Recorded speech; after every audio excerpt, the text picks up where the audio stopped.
Here is the real Mediterranean. Here is a country where the sunshine never ends.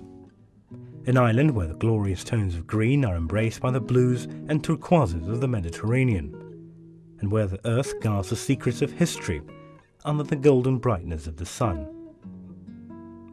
Despite the small size of the island, every square metre of it has sustained humanity for thousands of years, and brims with traces of different civilizations.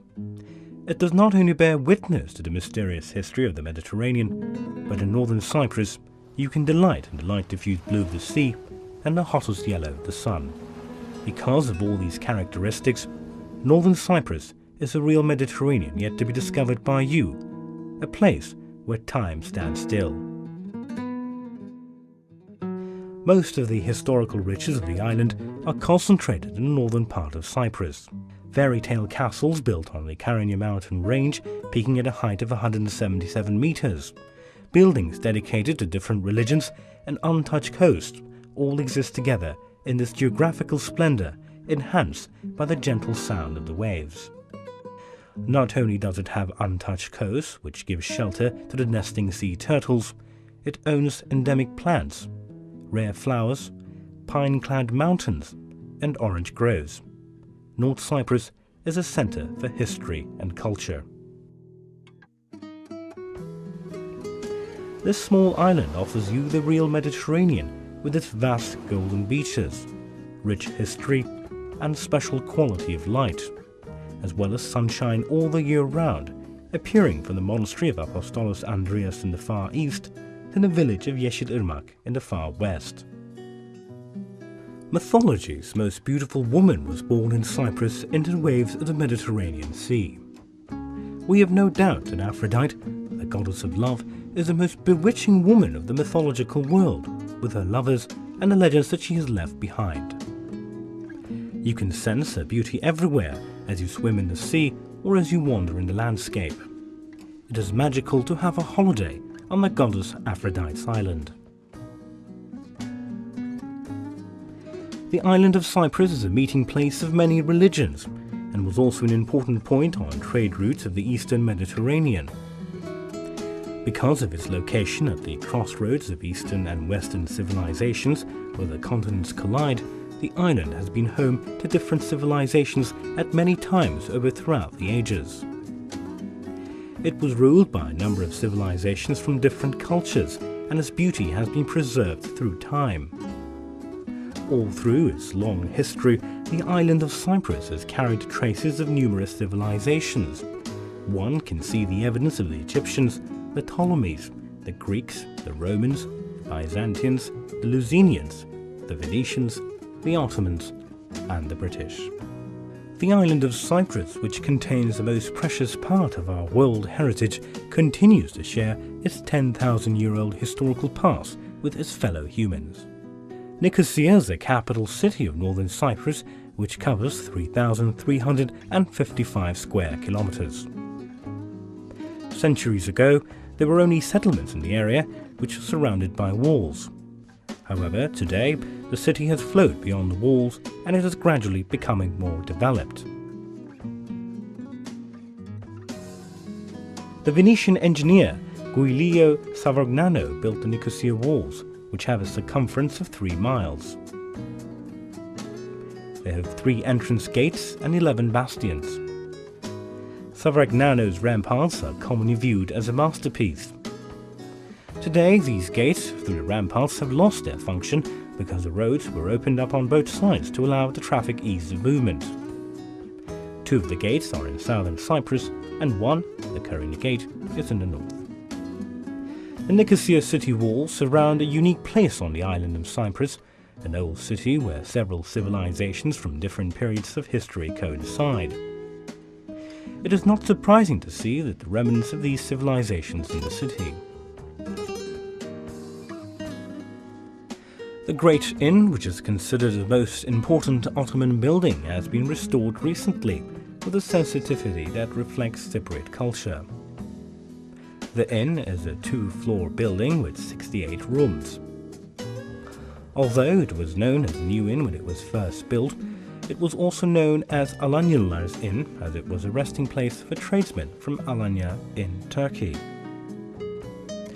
In the 17th century, when a small inn called the Gambler's Inn was built in nearby Asmalta Square, the new inn, by comparison, was given the name of the Great Inn. Another feature of the Great Inn is that it is the biggest inn in Cyprus, and it is situated in the centre of the old walled city.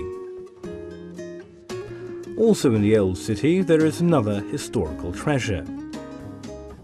This is the Selimiye Mosque, which was once a cathedral named Saint Sophia.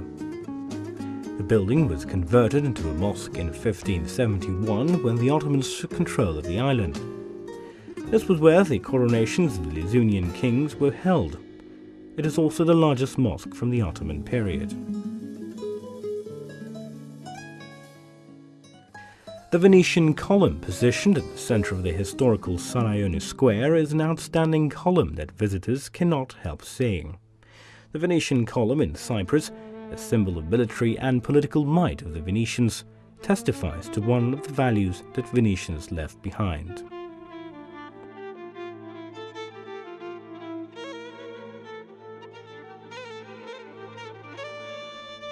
The Mevlevi Tekke, south of Karuna Gate to the old city of Nicosia, is one of the most important buildings in historical as well as architectural terms.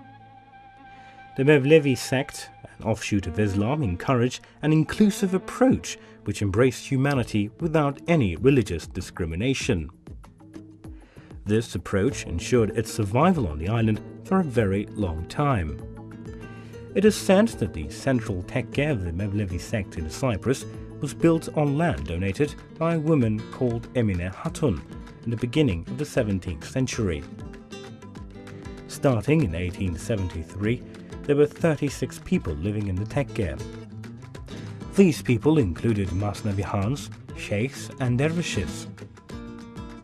After the Mevlevi tekke had been closed down for many years, it was put into service again on the 30th of April 1963 under a new title and function as the Turkish Ethnography Museum. However, it was later decided that it should be totally rearranged as a museum of the Mevlevi tekke, and it was restored accordingly between the years of 2001 and 2002. The exhibition part of the museum was reorganized and put into service in 2002. One can see a great many beautiful historical buildings in the old city of Nicosia. The Samanbahce houses, said to be the first social housing in Cyprus, reflect the simple architectural features of their period, their function blending harmoniously with their surroundings. There are 70 houses built at the beginning of the 20th century, marking a significant step in invigorating city planning.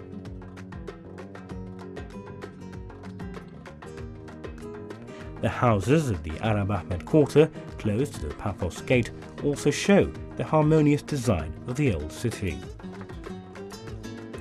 This district, close to what was known as the Paphos Road during the Ottoman period, Victoria Road during the British colonial period, and now the Shehid Salahi Shevket Road today, has a long history that even goes back beyond the Lyzunian period.